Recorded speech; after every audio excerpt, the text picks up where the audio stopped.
Баршаңызға сәлем. Бүгін біз кәдеден өте дәмді тіске басар дайындайтын боламыз. Ол үшін бізге орташа көлемде 2 кәді қажет болады. Керек емес жерлерін алып тастаймыз да жұқалап тураймыз. Содан соң 2 дана жұмыртқа қажет болады. Жақсылап шанышқының көмегімен араластырамыз. Тұз ештеңе қоспаймын.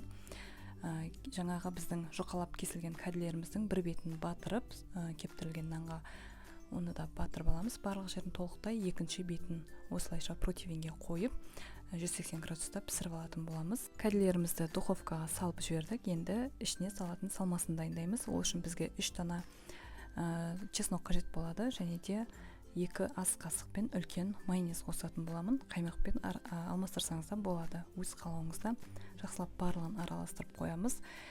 Келесі бізде қызанақты ұзынша етіп турайтын боламыз. Достар, мен кәдіні 2 тәсілмен дайындаған болатын. Біреуін пеште, біреуін майға қуырып жасаған болатын. Ол жері видеоға түспей қалыпты.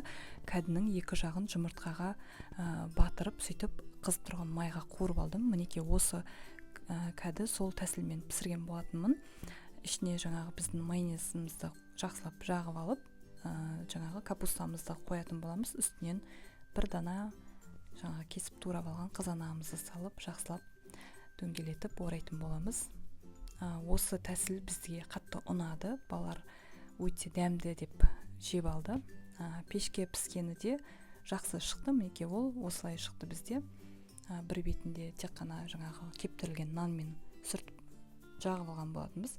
Екінші бетіне осылай жаңағы біздің майонезімізді жағып, ішіне капустамызды салып, қызанақпен жақсылап орап ұсынсақ болады. 2 тәсілмен де негізі өте дәмді болып шықты, бірақ бізге көбіне майға қуырылғаны қаттырақ ұнады.